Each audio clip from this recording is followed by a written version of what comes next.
Hey, guess what, guys? The international break is over. It actually felt like about 3 weeks this year that we had an international break. We didn't, obviously, but it just felt that long. And prior to international break, the Premier League, guys, is absolutely bonkers. I can't make head nor tail of it. It's only 4 games in, and I don't know how anybody is making money on the Premier League right now. You guys are doing okay, but let's be honest, guys. Let's tack back and have a look at the EFL from the week previous. Absolutely knocked it out of the park. Adrian Clark, I think we had like 6 or 7 selections and only one of them lost, and that was to an 86th minute equaliser. Mark, I'll get to that in a second with Crawley. But you were 100%, Adrian. You knocked it out of the park. Burnley under Salford. You had, did you have Luton? I think Mark had Oxford. There was Hull City and Middlesbrough. Yeah, it's going okay. It's going okay in the EFL. It's a little bit more predictable than the Premier League, that's for sure. Yeah, I think on the Premier League, we just got to go over 5 goals a game, and you could do it. Sounds good. Sounds like a plan. It's the best compromise solution I've heard so far, Adrian. Mark, how's international break been for you, mate? Did you kind of step back, get away from football for a while, or what way did you handle it? Did a bit of that. Also did a bit of sort of readjusting ratings from the start of the season. Can't do a huge amount until the transfer window shuts properly, which is today. Obviously, you can still trade between your domestic divisions and stuff. So did a bit of that. Dipped in and out of the internationals. I'm normally all over international football because I do believe there's plenty of edges about if you do your homework. But just didn't have the time and needed a bit of a rest. It's been a hectic few weeks since the start of the season and beyond. And it's going to be a chaotic couple of weeks now with the Champions League returning, I think, for 3 weeks in a row, and then we've got a breather again. So you've got to take your breathers when you get an opportunity. So I try to do that a little bit. But I guess I watched Ireland 3 times. So, yeah,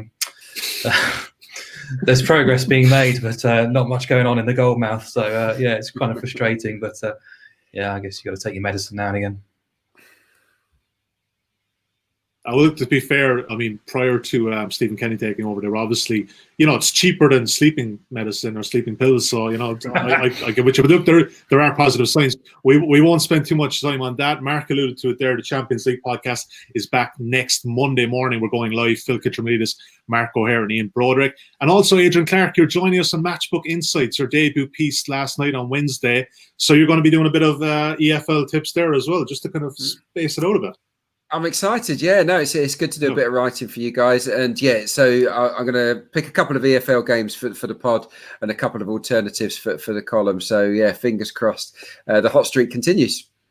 Absolutely. I'll nickname you EFL King going forward, Adrian.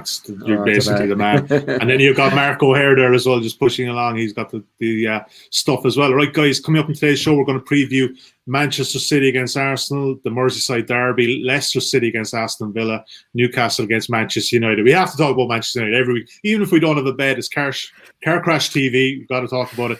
EFL bets, of course, and best bets. All right, gentlemen. So let's move swiftly along. We'll take a look at the betting currently at Matchbook for Manchester City against Arsenal. Obviously, Adrian, I've got to start with you for an Arsenal game, Ed, so let's bring it up on screen at the moment. Price is correct as ever at the time of broadcast.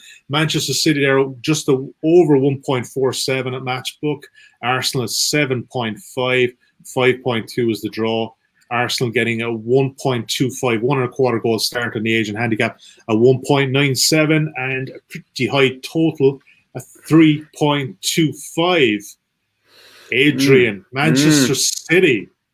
Well, last 2 games. Like, let's talk about it. Is there a potential crisis there, or is it not to just carried away with? Well, they're too open, aren't they? It's clear for all to see. I mean, Pep Guardiola's not really learned lessons from their Champions League exit earlier on this summer. I just feel that they've been a bit too enterprising in their approach. Some really, really interesting stats on this game. You might want to wait until the team sheets come in, and I'll tell you why. When Rodri has had Fernandinho by his side in a sort of defensive midfield pivot, they've faced 2 shots on target in 150 odd minutes. When it's been Rodri on his own with 2 sort of more attack-minded midfielders either side in 114 minutes, so a lot less time, not 2 shots on target faced, 13.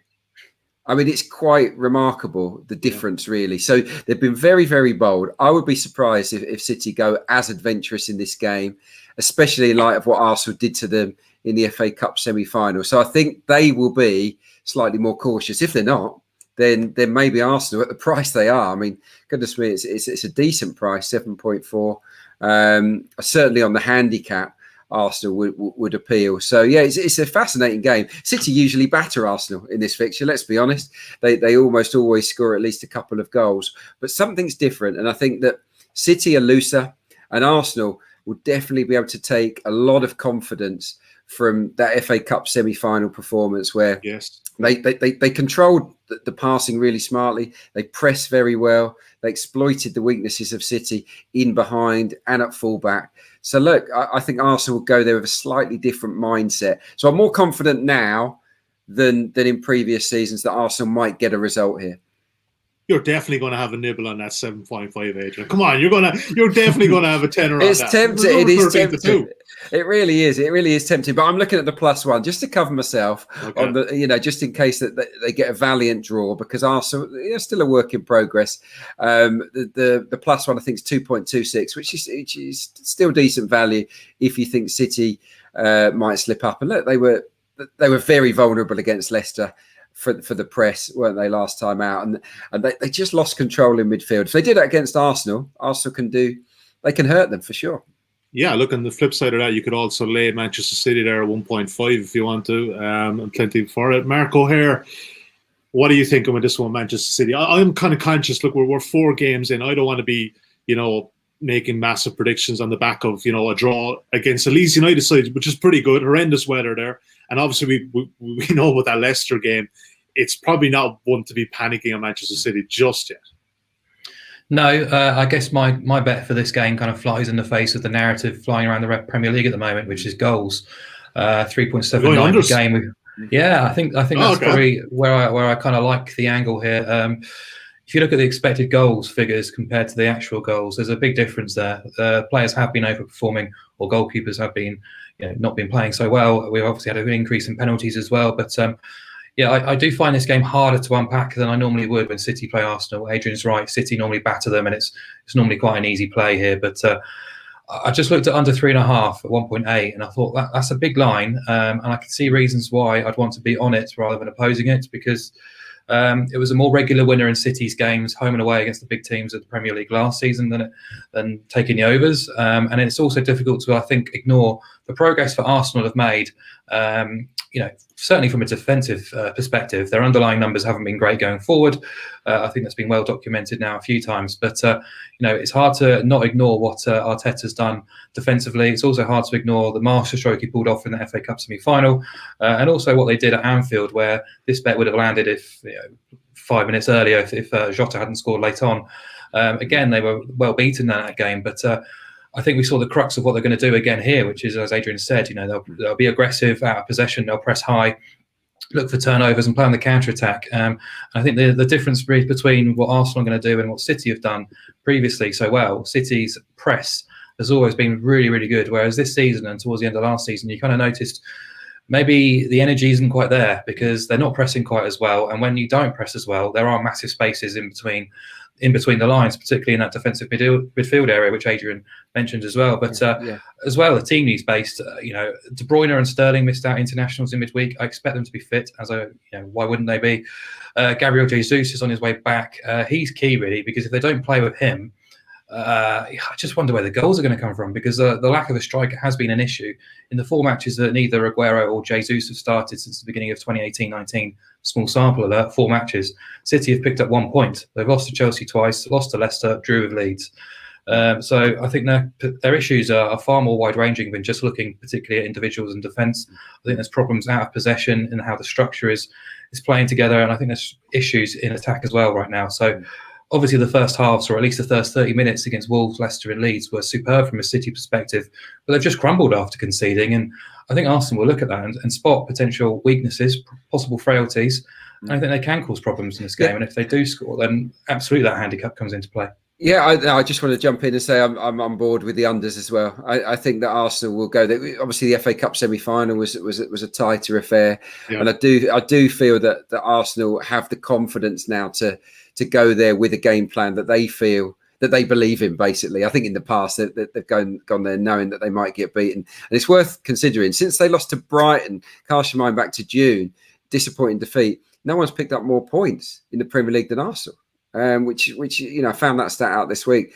That shows the kind of state they're in at the moment. So and City, by the way, on expected goals against, they were the best last season. I think just under 1 goal per game was their record. This season, the 3rd worst record. They're expected to concede around 2 goals per game based on chances, excluding penalties, of course. So look, there could be chances in this for Arsenal.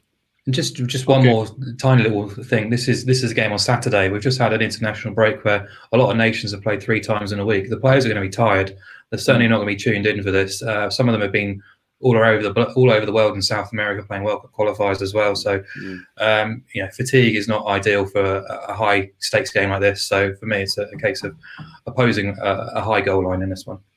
Okay, look, under 3.5 is there at 1.8. So it's still a very backable price as we record this on Thursday afternoon. So maybe let's put that in as our selected play for that one. Adrian Clark has got some company there. Got some company. It's young Ted.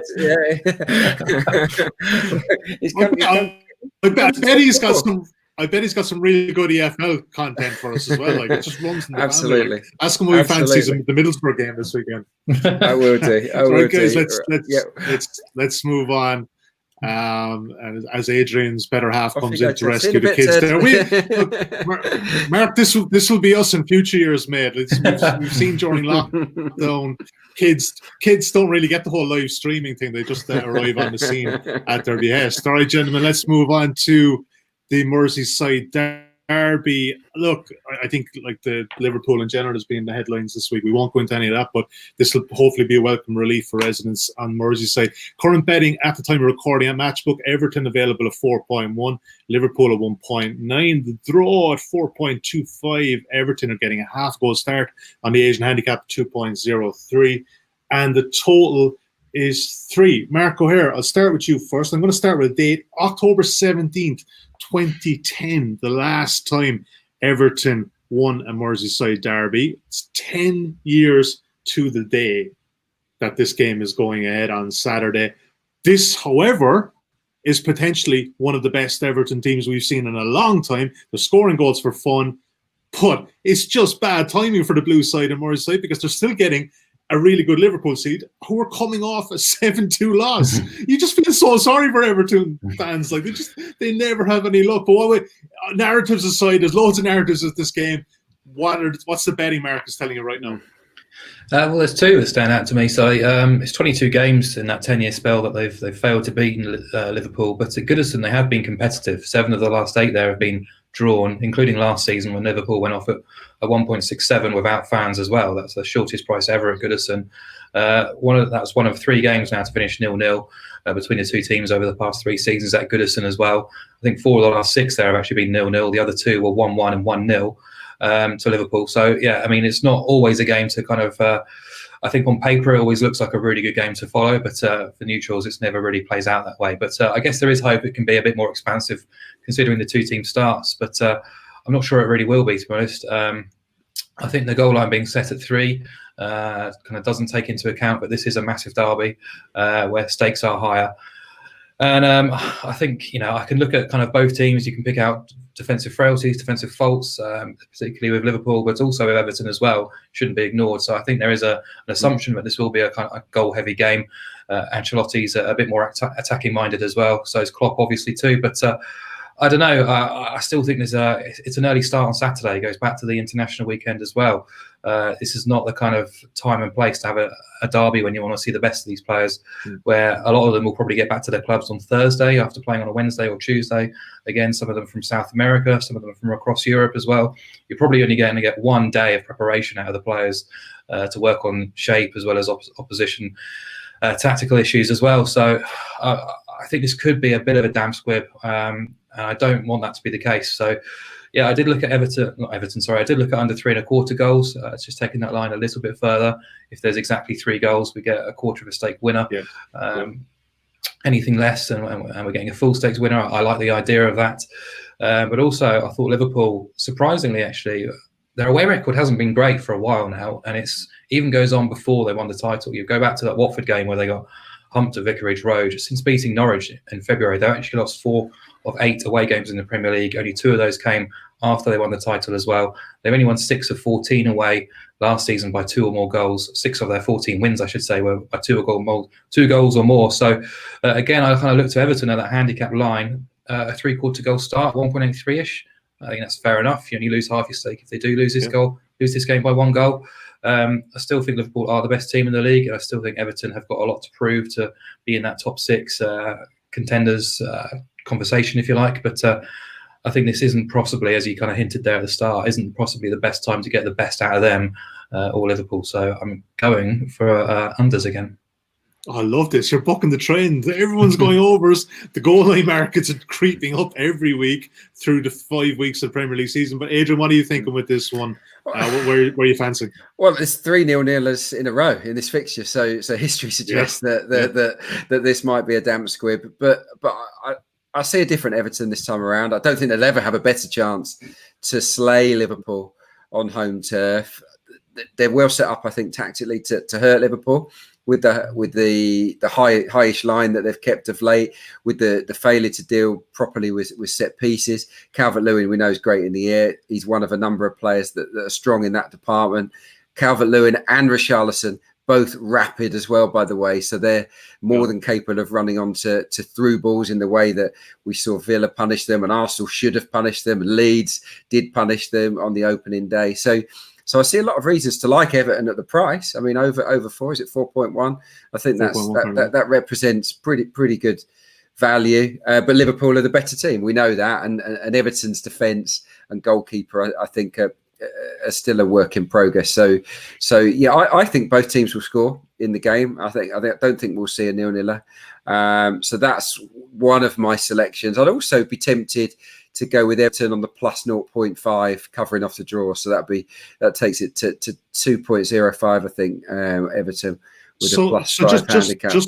Just on that one, and I want to kind of maybe just bring this up on screen again, because I do know that some people, and I'm not just saying this for the sake of it, but they can be kind of a bit turned off by the Asian handicap. But Mark, as Adrian said there, we look at screen right now, and you can see Everton there. Half of your stake is on 0.5, which Adrian fancies, and half your stake is on 1.0. But so Mark, explain that to people. So basically, you're only losing half your stake if Liverpool win by 1, correct? Yeah, so basically your stake is being split over 2 selections, the double chance and the plus 1 Asian handicap. So if the game does end in the draw, you profit. But if Everton do lose by exactly 1 goal, you only actually lose half of your stake. Yes. So it's kind of about the sort of damage limitation, I guess, just being a bit more cautious about things. Yeah, I think that's a sensible way of approaching this game. But yeah, Everton are in with more of a chance in this game for sure than they have been in the past. Okay, let's put that as our play. So, guys, the main side one, Everton plus 0.75, but as it'll appear on screen a matchbook, you back in at plus 0.5/1.0. Maybe let's give a whirl and under 3.25, currently available at 1.8. Again, Mark, hey, unders all the way. I love it. Back to normality again. It's great. All right, gentlemen, let's move on to Leicester City against Aston Villa. Aston Villa, all of a sudden. They've only played 1 game less. They could be top of the table. It's incredible. It's incredible. And Adrian, I'm going to give you credit in a second for this, because you did call it so well. I'll get you a second, but I'm going to go to Mark first, and we'll have a look at the betting currently at Matchbook. Leicester available at 1.9. Villa 4.25 away at an empty stadium. The draw is 3.92. Villa getting a half a goal start there in the Asian handicap, 2.04, and 2.75 is the total, and is slightly favouring the over there. Mark O'Hare, what are you seeing here? I mean, Leicester, they go to the Etihad to score 5, then they lose 3-0 at home to West Ham. Are they almost like a bipolar kind of team? Or what's the story here with Leicester? And they have a few injuries coming into this one as well, Mark. Yeah, I don't want to call them overrated, but I think there's allowances I'd certainly give to some of their results. But Yeah, I mean, I'm glad we didn't actually have to record something last week, because it took me a week to try and work out what the hell went on the last weekend of the Premier League, including Leicester and including Villa. I still don't really know what happened there, but I guess in this game you do need to move quickly and smartly and decisively, and we missed the boat with Villa +1 on the Asian line, which was available at the start of the week. That's long gone, unfortunately, but I do think there's still reasons to believe that they can be backed with a 3/4 goal start, that same +0.5 +1 Asian handicap start, and it might sound like an overreaction based on that Liverpool game. It's not. It's this kind of body of work from Aston Villa has been going right back since before lockdown. Yeah. They changed system to a flat back four. Defensive performances improved, immeasurably straight away, particularly defensively. They've conceded under 1 expected goal in the 10 games that followed. They then went off back-to-back clean sheets. Admittedly, it was Sheffield United, bound to 10 men early. Then it was Fulham. But they limited the damage really well in those games. I think they've signed really well from EFL and beyond. Martinez, Barkley, Premier League experience, added a lot to that team as well. I think they've now got a system and a style that is what Dean Smith was looking for. Obviously, it all came together against Liverpool. I think they had a bit of a luck that day as well, with some deflections, etc. But you see the likes of Grealish, the likes of Barkley, the likes of Ollie Watkins filing, the dynamism now about that team going forward, as well as that defensive stability. And I like this team. And I started the conversation at the beginning of the show talking about adjusting ratings. I've tinkered with Villa already because I don't see them in the relegation mix now. I still see them bottom half, but I think they can stay clear of the bottom 3 for sure. Confidence is sky high, and I think they're well capable of getting something at Leicester. Leicester 3-0 by West Ham, just so bizarre, especially after the Man City game. I thought the Man City game, they played obviously really, really well and deserved the win, but there was 3 penalties in that game. The final score was quite kind to them. Then they beat a Burnley team, flattered by penalties as well, deflections, a Burnley team ravaged by injury as well. And if you look at Leicester's output, half of their 12 goals have been penalties or own goals. Their actual open play output hasn't been as great.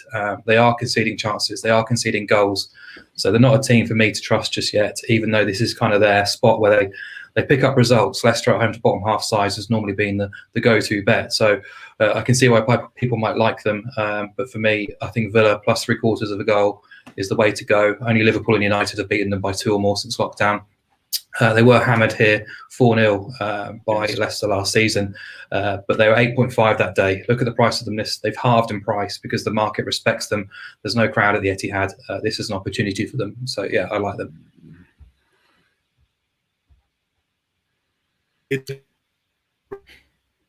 Hello, Sally. I think you just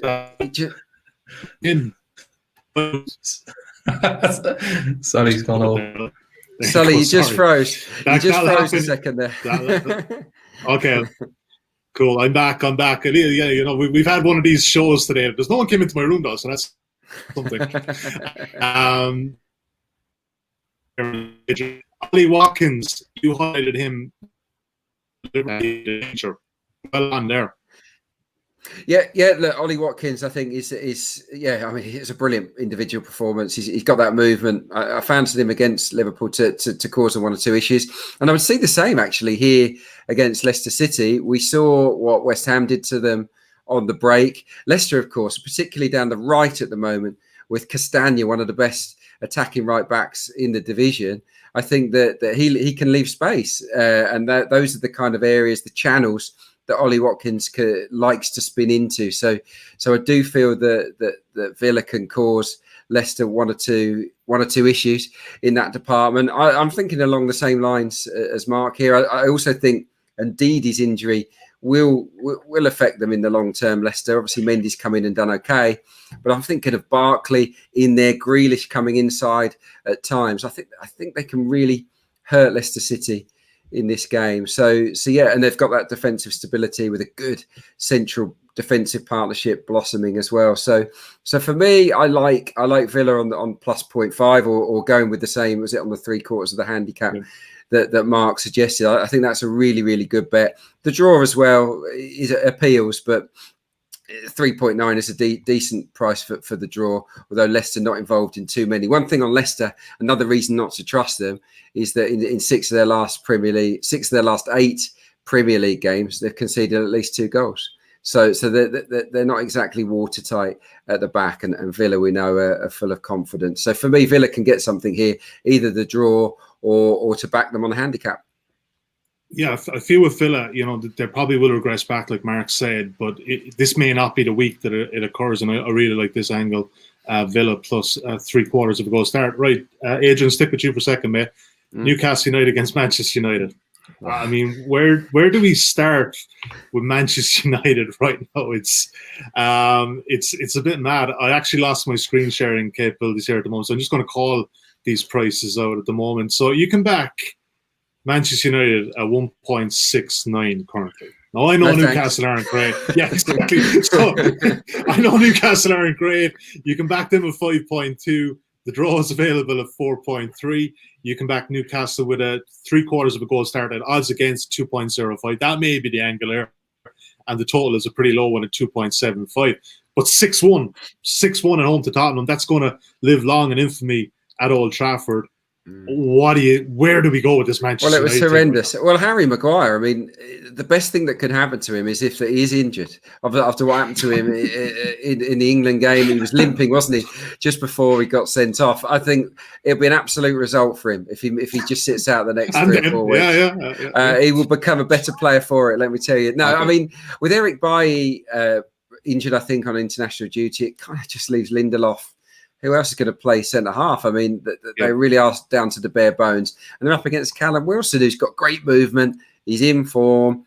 You've got Sam Maximin firing the bullets, Shelvey, Almiron potentially if he's involved. These creative guys, they've suddenly got a centre-forward to work with, haven't they? And I think that's a big difference for Newcastle this season. The movement of Wilson down the channels takes them up the pitch. And from those positions, that's where those creators can really begin to weave their magic. So there's a lot of reasons to like Newcastle in this game. Can't get carried away because they were, destroyed, weren't they, by Brighton in their second previous home game. So they're not foolproof, Newcastle, but they've got to go into this with confidence. United, definitely a mess without the ball. They have the worst expected goals against ratio in the league. 2.57 a game is what they're expected to concede, and last season they were one of the best. So it's been a big deterioration. I think tactically Ollie's getting it wrong. The fullbacks are isolated. They're not getting the support from the wide forwards. I think we might see a system change here with 2 up top and something a little bit more secure behind. I just think he has to do something different. But even so, I think that there is an incentive to back Newcastle. It's a great price, 5.2 against this sort of wobbling United, and the 0.5 and 1 split. I think you called it 2. I think that is the way I might be going with Newcastle here. Mark, Adrian touched on it there. Newcastle got thumped by Brighton. Manchester United went down to the Amex. I know Brighton went up to Newcastle to play them, but that's actually not a bad one to maybe look at here in terms of where both teams are right now. And is there a bit of value here with Newcastle, at the current prices? Yeah, I think there's got to be. Looking at United, that Brighton game was the luckiest 3 points I think we've seen in the Premier League this season. They lost every metric that day. You look at the defeats to Spurs and Palace as well at Old Trafford. There's serious concerns there, and it's not exaggerating to say they've been one of the worst of teams in the Premier League so far. They're second worst in terms of expected point zones, XG ratio, XG from open play, shots in the box, all the metrics I look at. They're actually averaging just 0.33 XG from open play, which is pitiful. 2 of their 5 goals have been penalties. Another was an own goal. They're about Martial as well this weekend. So you look at all the defensive issues. Well, going forward, Martial suspended, Cavani's unavailable, Pogba's been a shadow of himself, playing deeper. Bruno Fernandes hasn't been playing anywhere near the form we saw from January onwards. There's been talk of fallouts between him and Solskjaer, which he's denied today. But and then you go on to the defence, which has had 300 billion spent on it since 2014. Yet those players arrive with a great reputation. Yet when they see them on the field, they play like strangers and they play like sort of League One, League Two footballers. And at some point, you need to question the coaching rather than the recruitment as well and the direction of the club. So there's a lot to dislike about United right now, and there's no way I could be backing them at the prices. Newcastle aren't the best team in the Premier League. They're very functional. They're not very flashy, but what they do, they are competitive. They do grind you down, and they can keep games close. You look at I think they only lost by 2 goals or more 3 times at St James's Park last season. They turned over United. They turned over Chelsea. They held Man City as well. They relish these games. They relish the games without the ball because they can grind teams down and play off small margins. Set pieces are key. And Adrian's already mentioned the key players who can conjure something up as well in the final third. So, I was playing it a little bit safer. I'm not sure if the line's still there, but Newcastle +1 on the Asians was 1.75. Money back if they do lose by 1 goal.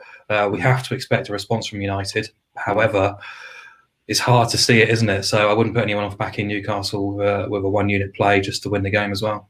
Yeah, it's short enough price. I mean, look, the other side of the coin is you could lay Manchester United here at 1.7, and I'll be honest about it. I mean, they're still away from home, albeit there's no major home advantage for Newcastle.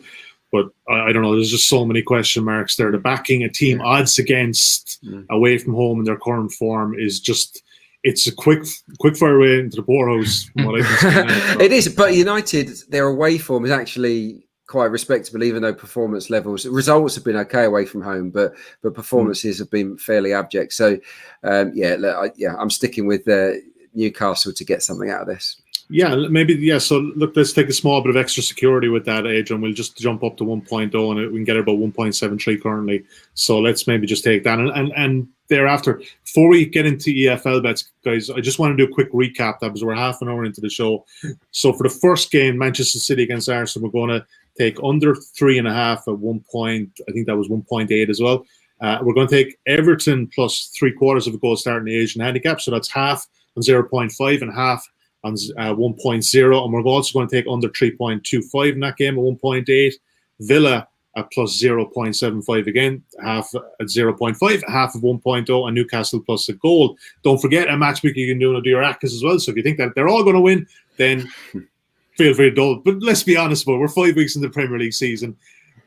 You're not going to be clicking 5 or 6 timers on Premier League right now. But best of luck. Doesn't feel that way, does it? Yeah, if you've maybe 3 or 4 quid left in your account, that might be just the way to go. But I can't see it. Yeah, I think there's a lot of attractive long shots this weekend. A lot of big teams are facing sides that will present them danger. You would expect. So yes, it's going to be fascinating to watch. And don't underestimate what Mark alluded to there as well, with the international break and players coming back from traveling and having a very quick turnaround. And who knows right now with COVID, we don't know if they're on the training fields, if they're being told to stay at home for a couple of days, if they're doing more testing.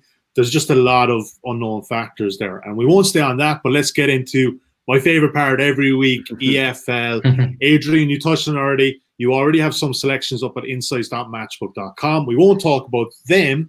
But what else have you got for us at the EFL this week? Yeah, I got a couple from League One actually that I picked out this time around. Peterborough to beat Oxford. Now Peterborough, they're around even, so I think 2.01 was the price that I saw, and I think that's very good. A very good price for the Posh at home. Usually very strong there. They've beaten a good Fleetwood side there already. Swindon as well. They dispatched at London Road. They were comfortable last time out, beating a dangerous Northampton side. They're not easy to play against. Siriki Dembele is the sort of new kid on the block there. We know that Peterborough produce players and they develop them and tend to sell them on for big money. It feels like Dembele might be the next star to come out of there, and he's in very good nick. Oxford, on the other hand, despite getting to the playoff final last season, they've just not got going. They've had a few disruptions with COVID and whatnot this season. They've lost 3 of their 4 games as well. It just feels like they're not in the right place at the moment, Oxford. So I'm going for Posh to beat them. I think that's an attractive price. And my second pick would be Bristol Rovers to beat Burton. Now Burton, you just get vibes, don't you, that maybe a manager isn't working, and Jake Buxton followed Nigel Clough, and it's not happening for him at all at the moment. They're leaking goals left, right, and centre. No clean sheets in 9 matches in all competitions so far this season, and Bristol Rovers are finding their feet. They're not a great side, but they're beginning to pick up their form. They beat Northampton. They went to Lincoln, who were leaders last time out, and won there, which I think might give them an injection of confidence. And I think that for them to be at the price they are at home to a struggling side, and the price is 2.48 for Bristol Rovers to beat Burton Albion, I just think that's too good to turn down. It's not a gimme. No, nothing is in football, but I feel that Bristol Rovers are well set to dispatch Burton Albion in this game at an attractive price. And the double, if you fancy it, comes out at 4. Nice 4.0. Yeah, 3-1 a Matchbook. As I said, you can do those on Matchbook as well. Mark, EFL, are you going a bit of Europe as well? I think you're mainly focusing on EFL this weekend. UK, I guess, one from the EFL, one from Scotland, actually. I think Harrogate, we touched on them a few weeks back when they played Bolton. The market loves Harrogate at the moment, newly promoted team. They're favourites on neutral territory against a Bolton team who are anti-post favourites. And I'm going to flag it up as a bit of an anomaly, really. But anyway, they're back at home for the first time of the season this weekend. They've been playing their home games in Doncaster. Their pitch has now been relayed, and it's kind of it's the first EFL game at the Wetherby Road Stadium. So massive, momentous occasion. Their manager Simon Weaver's been really talking it up. No fans obviously allowed, but it's a big occasion, and they're talking about making a massive impression. And they made a really good impression on Monday night on telly against Bradford in the derby. They won the game, should have won by a larger margin from 1-0, had 25 shots, 9 on target, which is really impressive at Valley Parade against an okay Bradford team. But this Harrogate team have really impressed me so far. They're very fit. They're very decent out of possession, high pressing. They're also creative as well. They know how to get the ball forward and play it as well. You look at the metrics so far, very early season, of course, but they're in the top 3 across all the board. And I've been really impressed by what I've seen of them. So they're playing a Barrow team who have yet to win. They were the National League champions last year, so both teams have been promoted, but they're yet to win in 5. And questions are beginning to be asked about David Dunn as well, because he has failed to convince in his previous roles as a manager. Last time out, they failed to hold on to a 1-0 win against Leyton Orient, despite playing against 10 men for an hour or 80 minutes or so. The data isn't great either. I think they lost a shot count by about 22-12 in 2 of the games against, I think the other one was against Colchester, who are also down to 10 men as well. So, questions understandably are starting to be asked about him. So I think we're getting around 2.15 on the home win here. I just think Harrogate, the market does love them. I expect that price to contract closer to even money by the time kickoff comes around. They're a team who should be looking towards the top 12 at the very least. Back at home. Anything else there, Mark, or are you going to save it? Keep us a tenner hook for best bets. No, I'll just whiz through it quickly. Old Firm Derby, Saturday, 12:30, massive game. Rangers have been the better team in the last 2 derbies, one at Celtic Park last season as well. If you look at the prices, Celtic might look like a big price, and I can see why people might be interested. But it's COVID related. But they've got key players: Ryan Christie, Odsonne Edouard, Nir Bitton, Albion Najeti, all either major doubts or definitely missing out because of COVID. That's a serious blow to their creative output. Christie's probably the best creator. Edouard's been kind of looked at by a number of clubs in Europe as a potential striking option. I'm surprised they kept him in the last window. Like everything I read during the summer, Mark, that he was out the door. Yeah, I think it's a price issue. I think Celtic have kind of held out for what they think they're worth, or what they think he's worth. He's probably their biggest saleable asset right now, so they're doing their best to hold on to him. But Ajeti's come in; he's got 5 goals in 6 games. He might not be playing either. So they have laboured through a lot of their games. Before the international break, they only needed a 90th minute winner against St Johnstone to win. That's happened a few times now this season. And Rangers are very capable defensively. They're very strong in that area. They've got, obviously, I guess, previous experience of going to Celtic Park under Stephen Gerrard. That kind of hoodoo's now long gone. They're well confident about getting results. So there's kind of 2 angles I look to here. Early start Saturday, straight after the international break.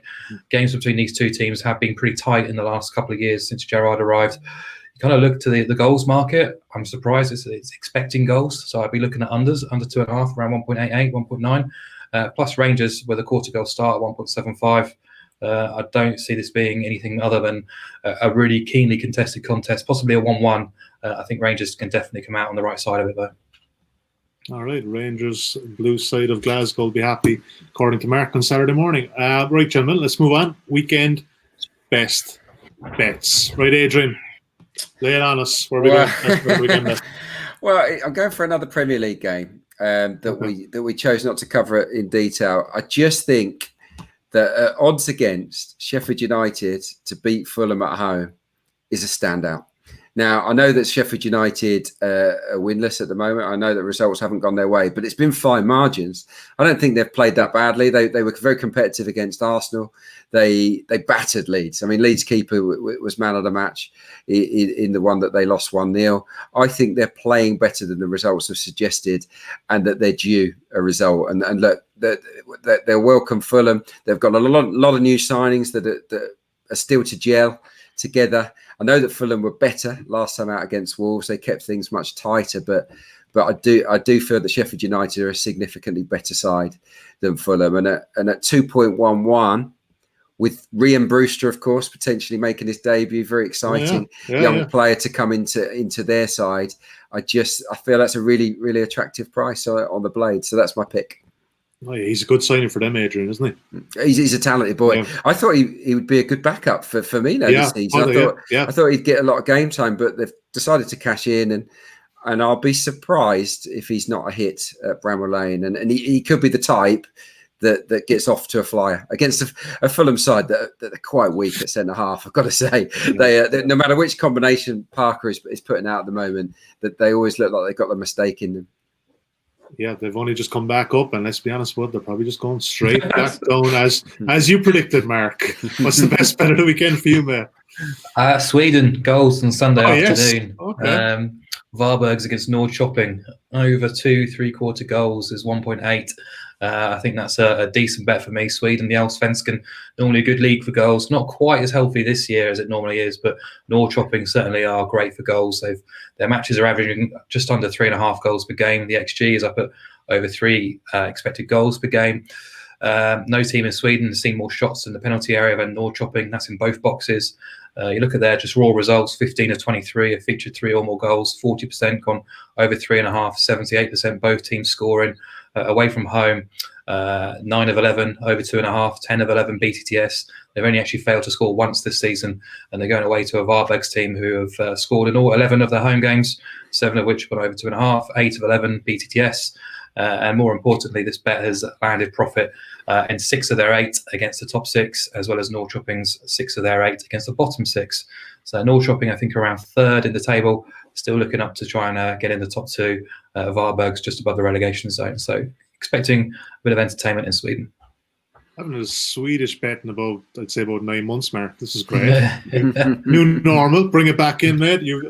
I love when you start seeing you go to Scandinavia, because the markets obviously aren't as efficient as maybe down closer to this part of the world. We'll say no more than that, Mark. All right, gentlemen, absolute pleasure as ever.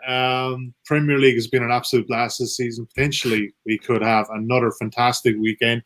Shaping up that way, Saturday is going to be an absolute cracker, getting off to a start with the Merseyside derby. Just 1 point on that, guys. Actually, a small bit of research on this, because every now and again I do a bit of research on these things. Everton have not won 8 consecutive top flight league games since 1894, and the eighth game that year they beat Liverpool 3-0 in their inaugural Merseyside derby. So there you go. Little fun fact here. It's written in the stars, isn't it? Yeah, there you go. There's narratives abound, Adrian. I love a good narrative. But yeah, look, I mean, unfortunately with these derby matches, we go into them with a lot of excitement, and sometimes they can fall flat. But look, you look at those teams, and I think getting the Merseyside derby off on the Saturday afternoon should be hopefully getting us off to a good start. Right, gentlemen, out of time. Thank you as ever, Adrian and Mark. If you haven't seen this here, they also have bets on insights.matchbook.com coming into the weekend. We have 11 bets on total from this show. So, guys, we get 6 or 7 winners. We're in the black. We'll be happy enough for that. All right, gentlemen, we'll chat to you again next week. Don't forget, we have Champions League as well on Monday morning. Check that out. Best of luck with your bets this weekend. Talk to you next week. Stay safe.